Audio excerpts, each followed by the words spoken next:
ఈరోజే కార్తీక బహుళ ద్వాదశి. ఎంతో పవిత్రమైన విశిష్టమైన రోజు ఇది. పైగా ఈరోజే చివరి కార్తీక శనివారం. మరి ఇంతటి విశిష్టమైన రోజు. ఈ కథలను విన్నా, చదివినా, చెప్పినా, వినిపించినా సకల శుభాలు కలుగుతాయి. జన్మల దోషాలు తొలగి కోటి జన్మల పుణ్యం వస్తుంది. మరి ఆ కథ ఏంటో ఇప్పుడు ఈ వీడియోలో తెలుసుకుందాం. వశిష్ఠ మహాముని జనక మహారాజుకి కార్తీక మాసం గొప్పతనం గురించి ఇలా వివరించసాగాడు. జనక మహారాజా, కార్తీక మాసంలో ద్వాదశి ఎంతో విశిష్టమైన రోజు. కార్తీక మాసంలోని ద్వాదశి రోజు అన్నదానం చేసేవారి సంపదలు 1000 రెట్లు అధికమవుతాయి. కార్తీక ద్వాదశి మహత్యాన్ని తెలిపే ఒక పవిత్ర కథను చెప్తాను, శ్రద్ధగా విను అంటూ ఇలా చెప్పడం ప్రారంభించాడు వశిష్ఠుడు. పూర్వం అఖండ గోదావరి నదీ తీరమందలి ఒకానొక పల్లెయందు ఒక వైశ్యుడు నివసిస్తూ ఉన్నాడు. వాడు మిగుల దురాశాపరుడై నిత్యం ధనాన్ని కూడబెడుతూ తాను అనుభవించక, ఇతరులకు పెట్టక, బీదలకు దాన ధర్మాలు చేయక, ఎల్లప్పుడూ పరనిందలతో తానే గొప్ప శ్రీమంతుడిగా విర్రవీగుతూ, ఏ జీవికి కూడా ఉపకారమైనా చెయ్యక, పరుల ద్రవ్యం ఎలా అపహరించాలా అనే ఆలోచనతో కుత్సిత బుద్ధి కలిగి కాలం గడుపుతూ ఉన్నాడు. అతను ఒకనాడు తన గ్రామానికి సమీపంలో ఉన్న పల్లెలో నివసిస్తున్న ఒక బ్రాహ్మణుడుకు తన వద్ద ఉన్న ధనాన్ని పెద్ద వడ్డీకి అప్పు ఇచ్చాడు. మరికొంతకాలానికి తన సొమ్ము తనకిమ్మని అడగగా ఆ విప్రుడు, అయ్యా, తమకియ్యవలసిన ధనం 1 నెల రోజు గడువుల్లో ఇవ్వగలను. మీ రుణం ఉంచుకోను. ఈ జన్మలో తీర్చని ఎడల మరుజన్మలో మీ ఇంట ఏ జంతువుగానో పుట్టైనా మీ రుణము తీర్చుకుంటాను అని సవినయంగా వేడుకున్నాడు. ఆ మాటలకు కోమటి మండిపడి, అలా వీలులేదు, నా సొమ్ము నాకిప్పుడే ఇవ్వాలి, లేకపోతే నీ కంఠాన్ని నరికివేస్తాను అని ఆవేశం కొలది వెనుక ముందు ఆలోచించక తన మొలలో ఉన్న కత్తితో ఆ బ్రాహ్మణుడి కత్తుకను కోశాడు. వెంటనే ఆ బ్రాహ్మణుడు గిలగిలా తన్నుకుని చనిపోయాడు. ఆ కోమటి భయపడి అక్కడే ఉంటే రాజభటులు వచ్చి పట్టుకుంటారు అని జడిసి తన గ్రామానికి పారిపోయాడు. బ్రాహ్మణ హత్య మహాపాపం కాబట్టి అప్పట్నుంచి ఆ వైశ్యుడుకు బ్రహ్మహత్యా పాపం ఆవహించి కుష్టు వ్యాధి కలిగి నానా బాధలు పడుతూ మరికొన్నాళ్లకు చనిపోయాడు. వెంటనే యమదూతలు వచ్చి అతన్ని తీసుకుపోయి రౌరవాది నరక కూపంలో పడేశారు. ఆ వైశ్యుడుకు ఒక కుమారుడు ఉన్నాడు. అతని పేరు ధర్మవీరుడు. ఆ పేరుకు తగినట్లుగానే తండ్రి సంపాదించిన ధనాన్ని దాన ధర్మాలు చేస్తూ, పుణ్యకార్యాలు ఆచరిస్తూ, నీడ కొరకై చెట్లను నాటిస్తూ, నూతులు చెరువులు తవ్విస్తూ, సకల జనులను సంతోషపెడుతూ మంచి కీర్తిని సంపాదించాడు. ఇలా ఉండగా కొంతకాలానికి త్రిలోక సంచారి అయిన నారదుల వారు యమలోకం దర్శించి భూలోకానికి వచ్చి త్రోవలో ధర్మవీరుని ఇంటికి వచ్చారు. ధర్మవీరుడు నారదుల వారికి సాష్టాంగ దండ ప్రణామాలు ఆచరించి విష్ణుదేవుడిగా భావించి అర్ఘ్యపాద్యాది విధుల చేత సత్కరించి చేతులు జోడించి, మహానుభావా, నా పుణ్యం కొలది నేడు తమ దర్శనం లభించింది. నేను ధన్యుడను. నా జన్మ తరించింది. నా ఇల్లు పావనమైనది. శక్తి కొలది నేను చేసే సత్కార్యాలను స్వీకరించి తమరు వచ్చిన కార్యాన్ని విశదీకరించండి అని సవినయంగా వేడుకున్నాడు. అంత నారదుడు చిరునవ్వు నవ్వి, ఓ ధర్మవీరా, నేను నీకొక హితవు చెప్పడానికి వచ్చాను. శ్రీ మహావిష్ణువుకు కార్తీక మాసంలో శుద్ధ ద్వాదశి మహాప్రీతికరమైన రోజు. ఆ రోజున స్నాన, దాన, జపాదులు ఏవి చేసినా అత్యంత ఫలితం కలుగుతుంది. 4 జాతుల్లో ఏ జాతి వారైనా, స్త్రీ అయినా, పురుషుడైనా, జారుడైనా, చోరుడైనా, పతివ్రత అయినా, వ్యభిచారిణి అయినా, కార్తీక శుద్ధ ద్వాదశి రోజున సూర్యుడు తులారాశి యందు ఉండగా నిష్టగా ఉపవాసముండి సాలగ్రామ దానాలు చేస్తే వెనుకటి జన్మలయందు ఈ జన్మయందు చేసిన పాపాలు తొలగిపోతాయి. నీ తండ్రి యమలోకంలో మహానరకాన్ని అనుభవిస్తున్నాడు. అతనిని ఉద్ధరించడానికై నీవు సాలగ్రామ దానం చెయ్యక తప్పదు. అలా చేసి నీ తండ్రి రుణం తీర్చుకో అని చెప్పాడు. దానికి ధర్మవీరుడు ఇలా పలికాడు, నారదమునివర్య, నేను గోదానం, భూదానం, హిరణ్యదానం మొదలైన మహాదానాలు చేసి ఉన్నాను. అటువంటి దానాలు చేయగా నా తండ్రికి మోక్షం కలగనప్పటికీ సాలగ్రామము అనే రాతిని దానం చేసినంత మాత్రాన ఆయన ఎలా ఉద్ధరించబడతాడు అనే సందేహం కలుగుతున్నది. దీనివల్ల ఆకలిగొన్న వాని ఆకలి తీరునా, దాహం గొన్నవానికి దాహం తీరునా? ఎందుకీ దానం చెయ్యాలి, నేనీ సాలగ్రామ దానం మాత్రం చెయ్యజాలను అని నిష్కర్షగా పలికాడు. ధర్మవీరుని అవివేకానికి విచారించి, వైశ్యుడా, సాలగ్రామాన్ని శిలామాత్రంగా ఆలోచించావు. అది శిల కాదు, శ్రీహరి యొక్క రూపం. అన్ని దానాల కంటే సాలగ్రామ దానం చేస్తే కలిగే ఫలమే గొప్పది. నీ తండ్రిని నరక బాధల నుండి విముక్తుణ్ణి చెయ్యాలి అనుకుంటే ఈ దానం తప్ప మరొక మార్గం లేదు అని చెప్పి నారదుడు వెళ్ళిపోయాడు. ధర్మవీరుడు ధనబలం కలవాడై ఉండి కూడా, దాన సామర్థ్యం కలిగి ఉండి కూడా సాలగ్రామ దానం చెయ్యలేదు. కొంతకాలానికి ధర్మవీరుడు చనిపోయాడు. నారదుడు చెప్పిన హితబోధను పెడచెవిన పెట్టడం చేత మరణానంతరమున 7 జన్మలయందు పులి అయి పుట్టి, మరి 3 జన్మలయందు కోతి అయి పుట్టి, 5 జన్మలు ఎద్దుగా పుట్టి, 10 జన్మలు మానవ స్త్రీగా పుట్టి, 10 జన్మలు పందిగా జన్మించి ఉన్నాడు. అలా జరిగిన తర్వాత 11వ జన్మలో ఒక పేద బ్రాహ్మడి ఇంట స్త్రీగా పుట్టగా, ఆమెకు యవ్వన కాలం రాగా ఆ పేద బ్రాహ్మణుడు ఒక విద్వాంసుడికి ఇచ్చి పెళ్లి చేశాడు. పెళ్ళైన కొంతకాలానికి ఆమె భర్త చనిపోయాడు. చిన్నతనమందే ఆమెకు అష్ట కష్టాలు సంభవించినందుకు తల్లిదండ్రులు, బంధుమిత్రులు చాలా విచారించారు. తండ్రి ఆమెకు ఈ విపత్తు ఎందువల్ల కలిగినా అని దివ్య దృష్టితో గ్రహించి వెంటనే ఆమె చేత సాలగ్రామ దానం చేయించి, నాకు బాల వైధవ్యానికి కారణమైన పూర్వజన్మ పాపం నశించుగాక అని చెప్పించి సాలగ్రామ దానఫలమును దారపోయించాడు. ఆ రోజు కార్తీక సోమవారం అవడం వల్ల ఆ సాలగ్రామ దానఫలంతో ఆమె భర్త జీవించాడు. తరువాత ఆ నూతన దంపతులు చిరకాలం సకల సౌఖ్యాలతో జీవించి జన్మాంతరమున స్వర్గానికి చేరుకున్నారు. మరికొంతకాలానికి ఆ బ్రాహ్మణ పుత్రిక మరొక బ్రాహ్మణుడి ఇంట కుమారుడిగా పుట్టి నిత్యం సాలగ్రామ దానం చేస్తూ ముక్తిని పొందెను. కాబట్టి ఓ జనక, కార్తీక శుద్ధ ద్వాదశి రోజున సాలగ్రామ దానం చేసిన దానఫలము ఇంతింత కాదు, ఎంతో ఘనమైనది. కాబట్టి నీవు కూడా ఆ సాలగ్రామాన్ని దానం చెయ్యి అని వశిష్ఠుడు జనక మహారాజుకు తెలియచేశాడు. కార్తీక శనివారం సందర్భంగా వెంకటేశ్వర స్వామికి సంబంధించిన ఒక విశేషమైన కథను ఇప్పుడు తెలుసుకుందాం. శనివారము అంటే వెంకటేశ్వరుడికి ఎంతో ఇష్టమైన రోజు. కలియుగ ప్రత్యక్ష దైవం వెంకటేశ్వర స్వామి. మరి ఆ స్వామికి సంబంధించిన విశేషమైన కథలను ఇప్పుడు ఈ వీడియోలో తెలుసుకుందాం. ఈ కథలను విన్నంతనే సమస్త పాపాలు తొలగి సమస్త శుభాలు కలుగుతాయి. మరి ఆ కథలేంటో ఇప్పుడు విందాం. కలియుగానికి చాలా పూర్వం సమస్త ఋషులు కలిసి కశ్యప మహర్షి నేతృత్వంలో సమాజ శ్రేయస్సు కోసం ఒక గొప్ప యాగాన్ని అంటే మహాయజ్ఞాన్ని చెయ్యాలని సంకల్పిస్తారు. ఇది మహాయజ్ఞం కావడంతో త్రిమూర్తులలో ఒకరిని ముఖ్య అతిథిగా ఆహ్వానించాలని ఋషులు భావిస్తారు. ఈ సమయంలో నారద మహర్షి తన ప్రయాణ సమయంలో భూమిపైకి వచ్చి ఋషులు చెయ్యబోయే మహాయజ్ఞం గురించి తెలుసుకుంటాడు.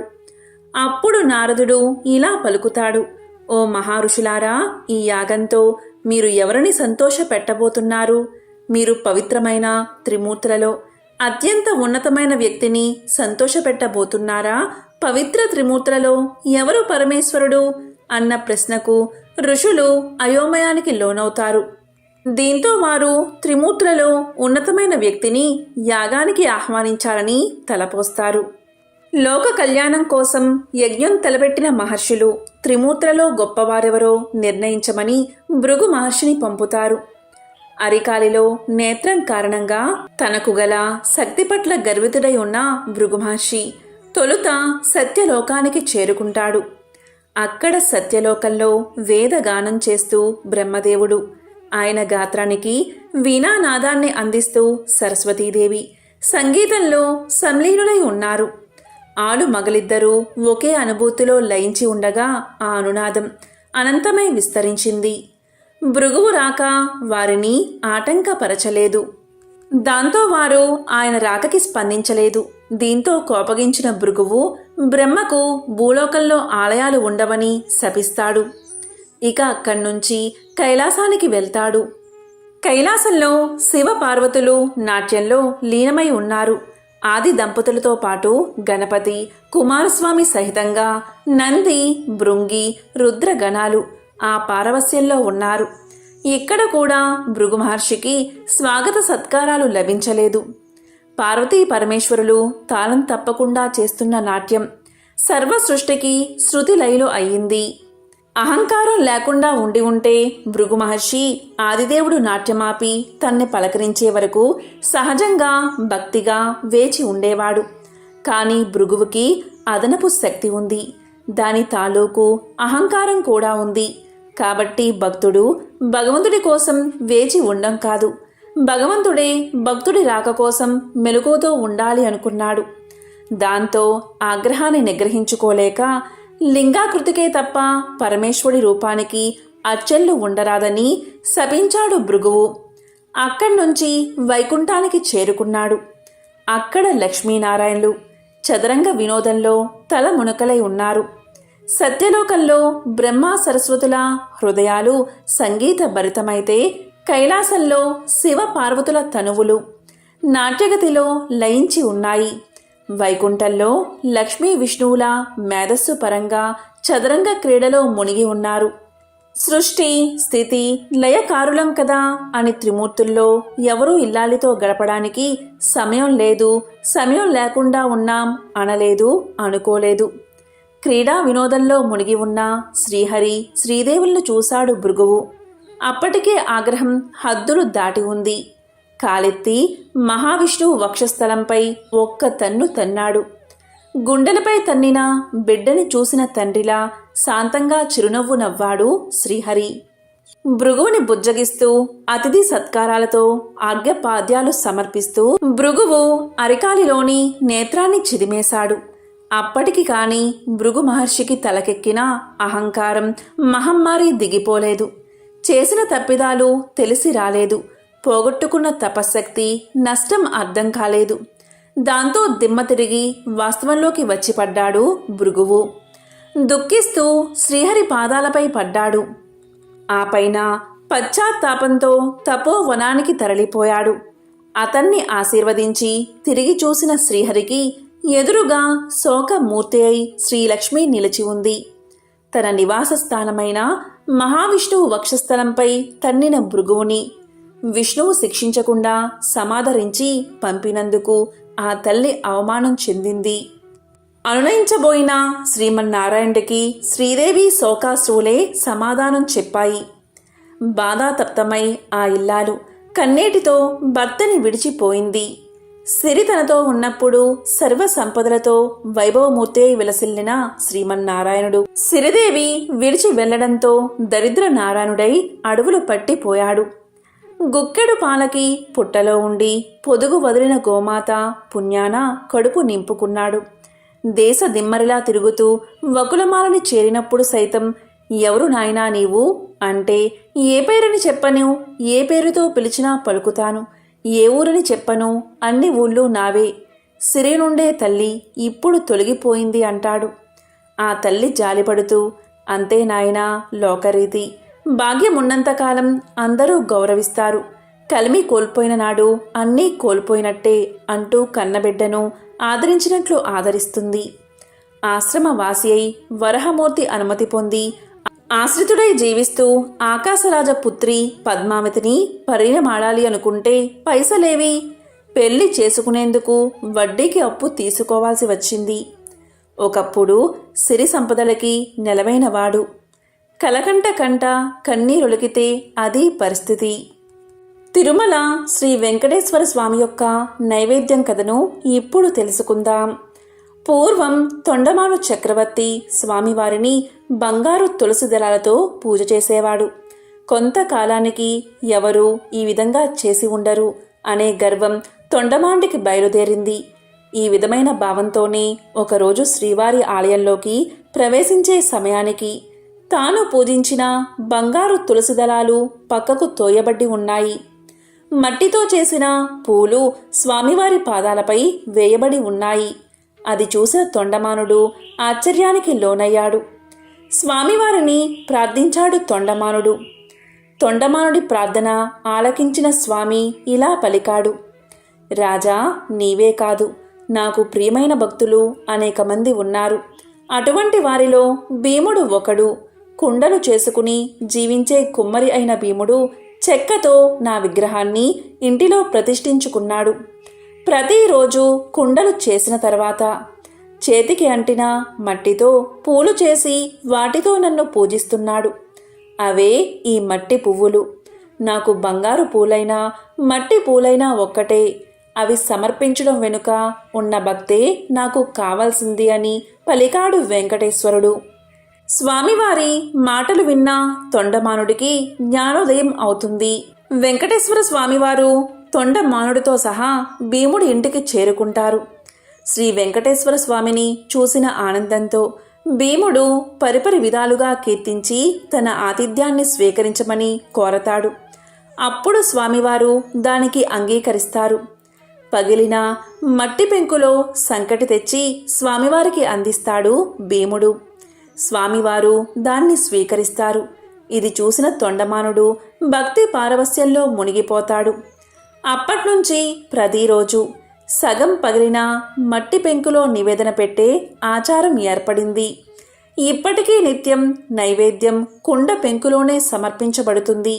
వివిధ రకాలైన పిండి వంటలు గంగాలాల కొద్దీ నైవేద్యం సమర్పించబడుతూ ఉన్నా అవన్నీ గర్భాలయానికి ముందున్న శయన మండపంలోనే నివేదిస్తారు. ఒక్క ఓడు నైవేద్యం మాత్రం గర్భాలయంలోకి తీసుకెళ్లి నివేదిస్తారు. ప్రతిరోజు నివేదన కొరకు కొత్త కుండ పెంకునే ఉపయోగిస్తారు. అందువల్లనే స్వామివారికి తోమని పల్లాలవాడు అనే పేరు ఏర్పడింది. కాగా కుమ్మరి భీముడు కురవతి నంబిగా ప్రసిద్ధి చెందాడు. శ్రీ వెంకటేశ్వర స్వామికి సంబంధించిన ఒక విశేషమైన కథను ఇప్పుడు విందాం. పూర్వకాలంలో మగధ సామ్రాజ్యంలో విష్ణు చిత్తుడు అని శ్రీవారి ప్రియభక్తుడు ఉండేవాడు. అతనికి 9 మంది స్త్రీ సంతానం కలిగారు. ఎంతో పాండిత్యం ఉన్న మిక్కిలి పేదరికంతో బాధపడుతున్నాడు విష్ణు చిత్తుడు. విష్ణు చిత్తుని భార్య తారామతి. ఎల్లప్పుడూ ఆమె శ్రీమన్నారాయణుణ్ణి ప్రార్థిస్తూ ఉండేది. అప్పుడప్పుడు వివాహాది శుభకార్యాల పౌరోహిత్య కార్యక్రమంలో దక్షిణగా వచ్చే కొద్ది సొమ్ముతో ఎంతో కష్టాలు పడుతూ కాపురం సాగిస్తున్నారు ఆ దంపతులు. కుమార్తెలకు యుక్త వయసు వచ్చింది. తారామతికి ఎప్పుడూ వీరి వివాహం ఎలా జరిపించాలా అనే చింతగా ఉండేది. ఆ శ్రీనివాసుణ్ణి ప్రార్థిస్తూ కాలం గడుపుతూ ఉండేది తారామతి. ఓ శ్రీనివాస భక్తులారా, ఆశ్రిత జనరక్షకుడైన శ్రీ వెంకటేశ్వర స్వామివారికి తన భక్తులన్నా అపార ప్రేమ అని మనందరికీ తెలిసిందే కదా. ఇలా ఉండగా ఒకరోజు ఉదయం ఒక వృద్ధ బ్రాహ్మణుడు విష్ణుచిత్తుని ఇంటి తలుపు తట్టాడు. అయ్యా, నేను వంగదేశపు వాసిని. ఒక యజ్ఞం నిమిత్తం వెళుతూ దారి మధ్యలో ఈ దేశానికి చేరుకున్నాను. దయచేసి ఈ ఒక్కరోజు మీ ఇంట్లో ఉండనిస్తే తిరిగి రేపు ఉదయమే వెళ్ళిపోతాను అని విష్ణుచిత్తుణ్ణి అర్థించాడు. అందుకు విష్ణుచిత్తులు ఇలా పలికాడు: స్వామి, అంతకు మించిన అదృష్టం మాకేముంటుంది? అతిథి సాక్షాత్తు శ్రీమన్నారాయణుడితో సమానమని మన పురాణాలు ఘోషిస్తున్నాయి కదా. తమరు ఎటువంటి సంకోచం లేకుండా మా ఇంట్లో తప్పక ఉండవలసింది అని ఆ ముసలి బ్రాహ్మణుణ్ణి లోపలికి తీసుకువచ్చి సపర చర్యలు చేశాడు. ఆ రోజు మధ్యాహ్నం భోజనం చేసిన తర్వాత ఆ వృద్ధ బ్రాహ్మణుడు తారామతితో ఇలా అంటాడు: ఏమమ్మా, దిగాలుగా ఉన్నావు? ఏమిటి నీ బాధ? ఏమీ సంకోచించకుండా చెప్పు అన్నాడు. అప్పుడు తారామతి ఇలా అంటుంది: స్వామి, తమరు మహా తపస్సంపన్నులు. తేజస్సులో సాక్షాత్తు ఆ వైకుంఠవాసుని మాదిరిగా ఉన్నారు. మీ వద్ద దాచేదేముంది? నా మనోవ్యదంతా నా పుత్రికల వివాహం గురించే అని విన్నవించుకుంది. అంతటా ఆ విప్రోత్తముడు చిరునవ్వు నవ్వి ఇలా అన్నాడు: తల్లి, నీ బాధ నేను గ్రహించాను. నీ కష్టాలన్నీ తొలగిపోయి కుమార్తెలకు శుభప్రదంగా వివాహం అవ్వడానికి ఒక అద్భుత వ్రతాన్ని నీకు తెలియచేస్తాను. ఆ వ్రతాన్ని ఆచరిస్తే మీ కష్టాలు పటాపంచలైపోతాయి. శ్రీ వెంకటేశ్వర వ్రతము అనే వ్రతం మిక్కిలి సులభతరం అని చెప్పి ఆ వ్రత విధానమంతా ఆ దంపతులకు వివరించాడు. అంతటా విష్ణుచిత్తుడు ఇలా పలికాడు: స్వామి, మహా సంతోషం. ఇంతకు మించిన భాగ్యం ఏముంటుంది మాకు? ఎన్నో రోజులు ఎందుకు, శుభస్థ శీఘ్రమని పెద్దలు అన్నారు కదా. ఈరోజే ఎంతో మంచి రోజు. ఈరోజు తమరు చెప్పిన శ్రీ వెంకటేశ్వర వ్రతాన్ని ఆచరిస్తాము అని విష్ణుచిత్తులు తారామతి దంపతులిద్దరూ తన కుమార్తెలందరితో కలిసి ఆ రోజు సాయంకాలమే బంధుమిత్రులను పిలుచుకుని శ్రీ వెంకటేశ్వర వ్రతాన్ని అత్యంత భక్తి శ్రద్ధలతో ఆచరించారు. వచ్చిన భక్తులందరూ వ్రతం పూర్తయిన తర్వాత తీర్థ ప్రసాదాలు స్వీకరించి తమ తమ గృహాలకు వెళ్ళిపోయారు. అప్పుడు విష్ణు చిత్తులవారు భార్యా సమేతంగా ఆ బ్రాహ్మణోత్తముడికి పాద నమస్కారం చేసి తమ దంపతులను ఆశీర్వదించవలసిందిగా వేడుకున్నారు. అప్పుడా బ్రాహ్మణోత్తముడు వ్రత తీర్థ ప్రసాదాలు తాను స్వీకరించి మనోభీష్టా సిద్ధిరస్తు, శ్రీ లక్ష్మీ శ్రీనివాస కటాక్ష సిద్ధిరస్తు అని ఆశీర్వదించాడు. ఇంతలో చీకటిపడి నిద్రా సమయం అయింది. అంతటా విష్ణుచిత్తుడు ఆ బ్రాహ్మణుడికి ఒక చిరిగిన దుప్పటిని ఇచ్చి కన్నీళ్ల పర్యంతంగా ఇలా పలికాడు: స్వామి, కడుపేదనైనా నా వద్ద ఇంతకు మించి మంచి దుప్పటి లేదు. ఈ రాత్రికి నన్ను క్షమించి దీని ఎందే పడుకోండి అని వేడుకున్నాడు. అందుకు ఆ బ్రాహ్మణుడు చిరునవ్వు నవ్వి ఇలా అన్నాడు: విష్ణుచిత్త, ఏమీ బాధపడకు, నేను బయట బసారాలో పడుకుంటాను అని చెప్తాడు. కొద్దిసేపటికే అందరూ కూడా నిద్రలోకి జారుకున్నారు. రాత్రి 4వ జామున ఉరుములు మెరుపులతో పెద్ద వర్షం కురిసింది. అంతా కటిక చీకటి, గాఢాంధకారంలో కంటికి ఏమీ కనబడట్లేదు. విష్ణుచిత్తునికి బయట పడుకున్న ఆ ముసలి బ్రాహ్మణుడు ఎలా ఉన్నాడో అని బెంగగా ఉంది. కానీ ఈ గాఢాంధకారంలో ఏమీ కనిపించక ఎప్పుడెప్పుడు తెల్లవారుతుందా అని ఆ రాత్రి గడిపాడు విష్ణుచిత్తుడు, ఆ కుటుంబమంతా. ఇంతలో తెల్లారింది. వాన తేలిక పడింది. బయట బ్రాహ్మణుడు ఏమయ్యాడో, ఎంత బాధపడ్డాడో అనుకుంటూ బయటకు వచ్చిన ఆ దంపతులకు అద్భుత దృశ్యం కనిపించింది. అక్కడ విప్రోత్తముడు లేడు. చిరిగిన దుప్పటి స్థానంలో పట్టు పీతాంబరం ఉంది. ఆ పీతాంబరంపై శ్రీ వెంకటేశ్వర స్వామివారి విగ్రహం చిరునవ్వుతో కనిపించింది. జరిగినదంతా ఆ దంపతులకు అర్థమైంది. వారి ఆనందానికి అవధులు లేవు. వచ్చింది సాక్షాత్తు ఆ శ్రీమన్నారాయణుడే. ఆహా, ఏమి మన భాగ్యము! కాని ఆ స్వామివారిని గ్రహించలేకపోయామే. చివరికి చినిగిన దుప్పటి ఇచ్చామే అని తలుస్తూ శ్రీ స్వామివారి విగ్రహాన్ని కళ్ళకు అద్దుకుని ఇంట్లోకి వచ్చారు. ఇల్లంతా స్వర్ణమయంగా కనిపించింది. అంతటా ధనరాశులే. ఆహా, శ్రీ వెంకటేశ్వర స్వామివారి వ్రతకల్ప మహత్యం వల్ల కదా ఇదంతా జరిగింది అని ఆ స్వామిని అనేక విధాలా స్తుతించారు. చూసారా, సాక్షాత్తు శ్రీ స్వామివారే ఆ భక్తుడి ఇంటికి అతిథి రూపంలో వచ్చి వ్రత విధానం చెప్పడమే కాకుండా తీర్థ ప్రసాదాలు కూడా తానే స్వయంగా స్వీకరించాడు. శ్రీ స్వామివారు అంతటి కరుణామయుడు.